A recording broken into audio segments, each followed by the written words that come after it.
Yo, this is Sigjir, and today I want to talk about ring modulation and some ways that I incorporate ring mod into my workflow. And maybe you can take some of this and also incorporate it into yours. Ring mod's pretty cool. It's a weird thing that deals with the amplitude of waveforms, and it can kind of trick the ear into perceiving some things happening that aren't necessarily happening. So a quick overview of what ring modulation is taking two signals. I'm sure you could find a way to make this even more complex and use multiple signals, but for simplicity's sake and education, we'll use the two signals here. In this case, we have a carrier and we have a modulator. Our carrier is a sine wave. Our modulator is a triangle in the color red. What's happening here is we are ring modulating the carrier with the modulator. And then over here, we get the result, or the audio output. This output, essentially what it is depicting is when the amplitude of the sine wave hits a peak, we're able to hear the result of the triangle wave interacting, summing with the sine wave. And when we hit a trough, I'm assuming this yellow means that it's inaudible. But basically, the takeaway here is that we're taking two waveforms, summing them together, and using that result for something in context. So another way to visualize this is if we take, this is, so you are able to hear this a little bit better. This is a sine wave, and all I've done is added an extra harmonic to it, just because it's a little bit easier to show when there's multiple harmonics. But if we play this sine wave without anything happening, and this is just a spectral analyzer so you can see the frequencies, you see we have our two, our fundamental and our harmonic here. We have a D and an A, right? But if we take a ring mod plugin, like the kilohertz ring mod, it's a good free ring mod plugin if you're looking for one. Most DAWs have one, like Bitwig has one. I'm sure Ableton FL have their stock ring modulators too. I just find the kilohertz one pretty easy to work with, and I like the result of it as well. So stylistic choice. But in this case, all of these knobs aren't really relevant to what we're doing. All you need to know is that our modulator is a sine wave, which is depicted here. There's some other options like certain types of noise, or it owns the carrier's signal. Input is like a sidechain option, which is cool, and we'll talk about that in a little bit. But in this case, we're just using a sine wave. And if I play the same waveform now, you see we have different frequencies. And that's because we're taking a sine wave at the frequency of 440 hertz, and it is ring modulating the other harmonics from the carrier sound. So if I start to move this frequency band around, you'll actually see the harmonics or the frequencies move across the spectrum. And something that I personally like is the result of ring modulation when you're using a sine wave with a really, really low frequency. So like sub frequencies, or maybe even like inaudible, like 10 hertz. Also, sorry if you hear any rumbling or anything. There's a giant storm going on right now. So yeah, if you can pick that up, that is, I guess the weather is my fault. Okay, so if we sweep through these frequencies while we're playing a note, we'll see the change on the spectrum.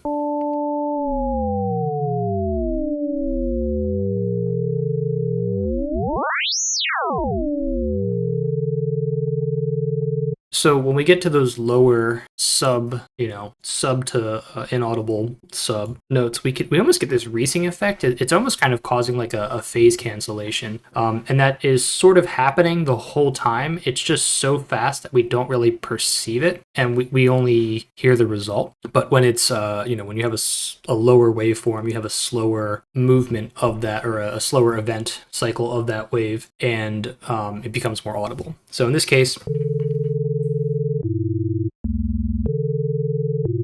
now we kind of have this shitty Reese bass sound. so that's sort of a demonstration on simple waveforms of how ring modulation works, but you probably want to hear actual examples, usable examples of instances. And the first thing that I can think of, I want to give credit where credit is due. This is, although I'm not sure if he's the one that originated this, this is where I learned this from. I would call this a Bunchen trick. This is taking something like a kick drum or a punchy bass sound and noise and ring modulating using the input of the kick, and it creates this crunchiness. So just so you can hear the kick, it's just a serum kick. I think I put some saturation on it to make it a little bit more interesting sounding. But and then this is just a snare drum, so to hear the beat itself.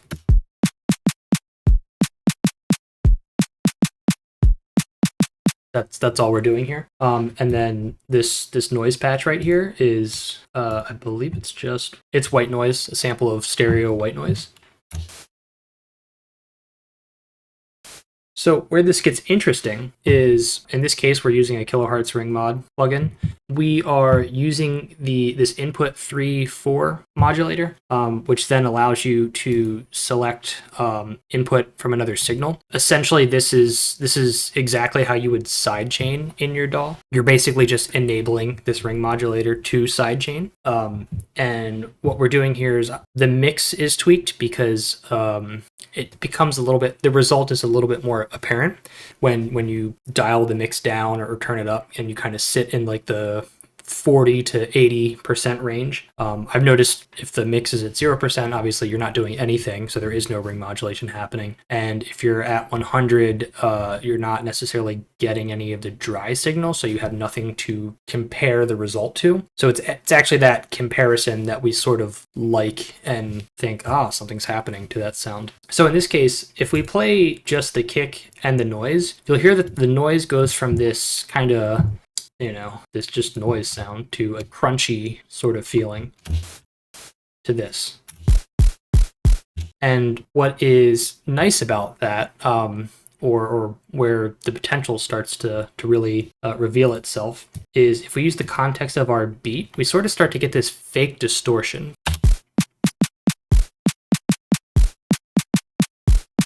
So the reason why fake distortion could be good, without going into a whole, or without going off on a tangent into a distortion video, distortion is a good and bad thing, or rather it's neither, and it just is. Often we hear people talk about not distorting things and how distortion can ruin your mix and things are muddy and whatever. But also we know the opposite side of that, which is creative distortion. So we're talking about like multiband saturators or throwing a billion OTTs on something.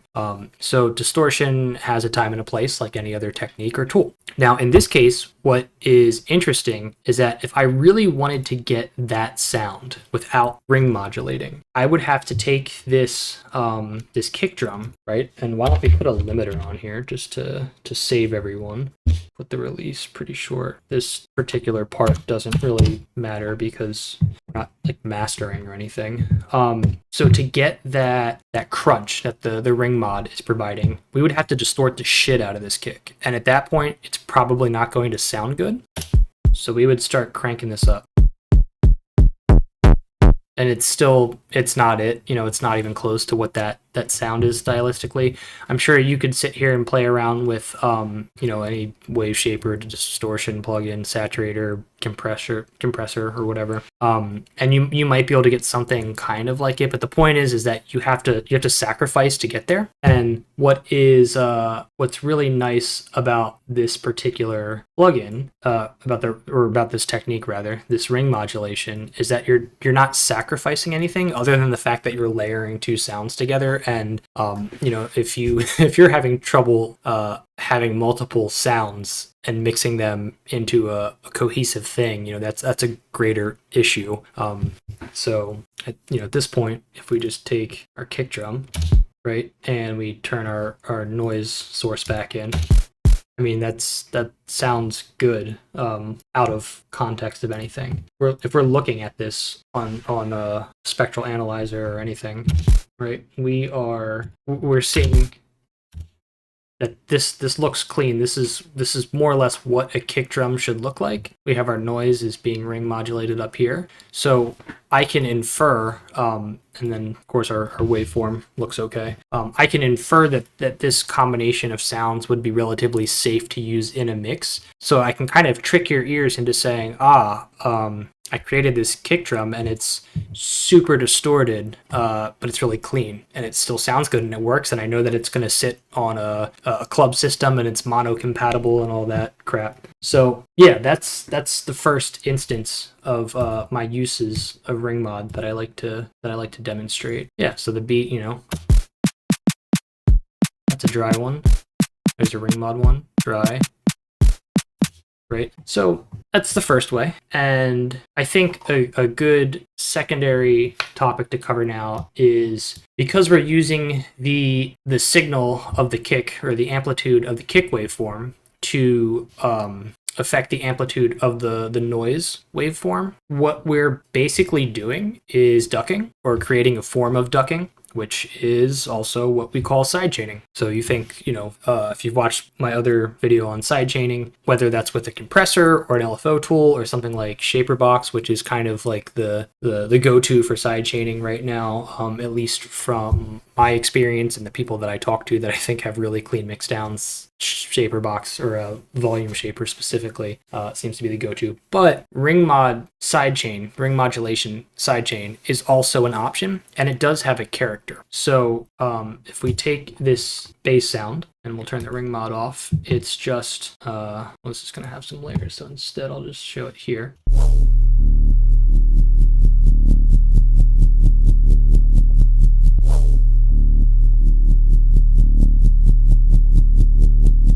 So all we have is this is like our sub, or our sine wave sub octave.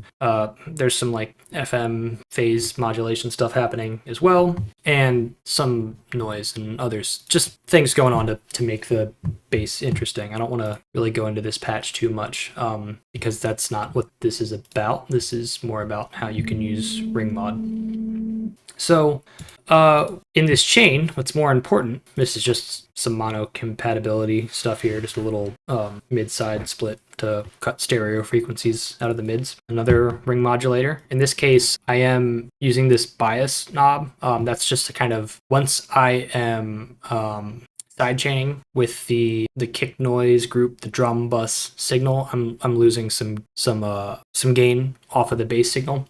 So this is just to kind of bring that loudness back up. So if we listen to this without the ring mod, same patch. But if we turn the ring mod on, and why don't we play it with the drums?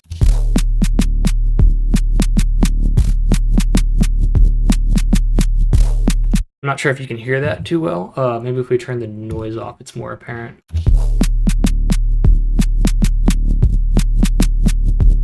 What's going on there is, it's the same situation as the noise. In this case, it's the sum of all of these signals hitting this bass patch as well. So it's the kick hitting, it's the snare, the noise when it's on, but it's more apparent when it's the kick, because the kick is occupying a lower frequency space. Therefore, the signal is a bit slower and therefore more audible. So you can kind of hear this like pulse or pumping sound that doesn't exist when the ring modulator is off. So just to visually show that, this red waveform here, that's our bass, and the green is everything coming from that drum bus. So it's the kick, it's the snare here. That would be like a ghost snare. But if we zoom in here, we're getting like almost phase cancellation for a moment, and that is causing this crunchiness to happen that sounds like distortion, but it's not distortion. So it's still clean. So again, it's that result. So we need to kind of, I would say there's no like golden rule on how to use this or magic settings. I just think that it comes down to either you're looking for a certain effect or a certain result, and you tweak the parameters until you get that result, or B, you go in with no destination whatsoever, and it's purely a sound design thing, and you just start turning knobs until you get that interesting sound. And that's kind of something that I'll address actually on our next use. So that's kind of sidechain ring mod. Again, I don't know if I would use this to say do like a final mix down of something. Like I wouldn't say, oh, I have a kick and I have a bass and I need to sidechain them and slap a ring modulator on there and say, okay, we're good to go, because it has a color or a flavor that it imposes on the signal. I would probably use it more creatively and then use a more conventional sidechain method like a compressor or volume shaper to make sure I'm keeping that clean space for like transients or whatever I'm trying to sidechain. Or a combination of both, right? Maybe there's like something like a pad that I want to have like a pulsing feeling and that color is relevant to the sound. So, case by case basis. I feel like all these things, the rule is always do it and don't ever do it. There's a right and wrong scenario for everything. The last thing that I want to look at with ring modulation is purely in a sound design context. And in this case, we're just running a serum patch here. I don't think there's any effects. Okay, there's a delay and a reverb for some space to be defined. But in this case, we have a sine wave, which might not be audible. Or sorry, not a sine wave, a triangle wave. Then we have just a saw wave. So we're kind of doing this like slow swell sound. And this is a particular sound that I fell in love with through sci-fi. I have some stuff that's going to come out at some point in the future, near future, hopefully, where you could probably pick these kinds of sounds out.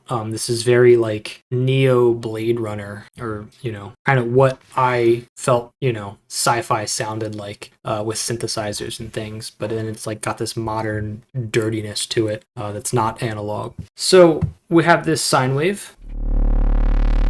Right, and then we're adding another oscillator, and I'm going to call this the harmonic oscillator because it's another saw wave. Sorry, we're running two saw waves. This saw wave is being played an octave higher, and it's on the quint, which would be, or the fifth, the perfect fifth for the music theory people. This would be at +7 semitones for the not music theory people, but it kind of just sounds like this. And you can play around with the octaves and the semitones. The tuning of the harmonic oscillator in general can change the sound drastically. So if we go lower, right? So it all kind of depends on what you want. Right now, I know usually an octave up and then some pleasing semitone that's within the key of something, like, maybe if you're doing a major or a minor thing, you could pick out notes from like a triad or something in a chord. But where this starts to get really interesting and has a lot of characters, if we turn on the third oscillator. In this case, this is our ring mod modulator. It's just a sine wave. It's being played at a very low frequency. So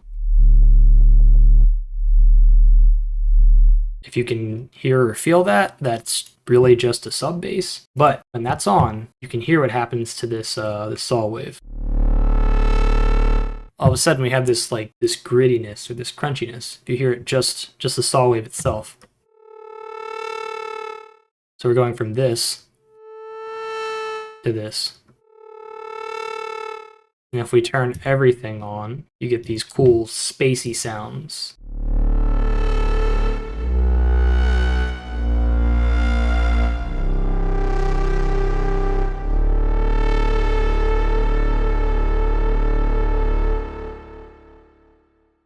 And that's a result of ring modulation. It's this false distortion or the pseudo distortion that kind of occurs where this sine wave is kind of carving out amplitude, its own amplitude, in this saw wave, and it's being summed up. And what we're hearing is almost like a tremolo plugin, or just tremolo in general. We're kind of hearing this wah wah wah wah wah just at really fast organic rates. So those are the main ways that I use ring modulation in my workflow. I want to make sure, if I'm looking at my notes here, that I discussed everything. So sidechain, but within a given scenario. So it's not like the way to sidechain.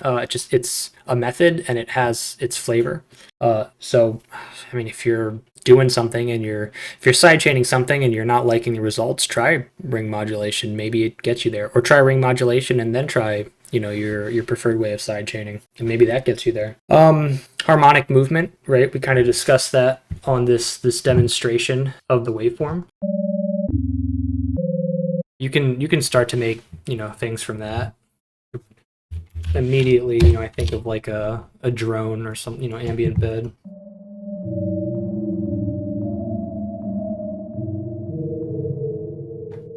Right? So just that kind of got us something interesting.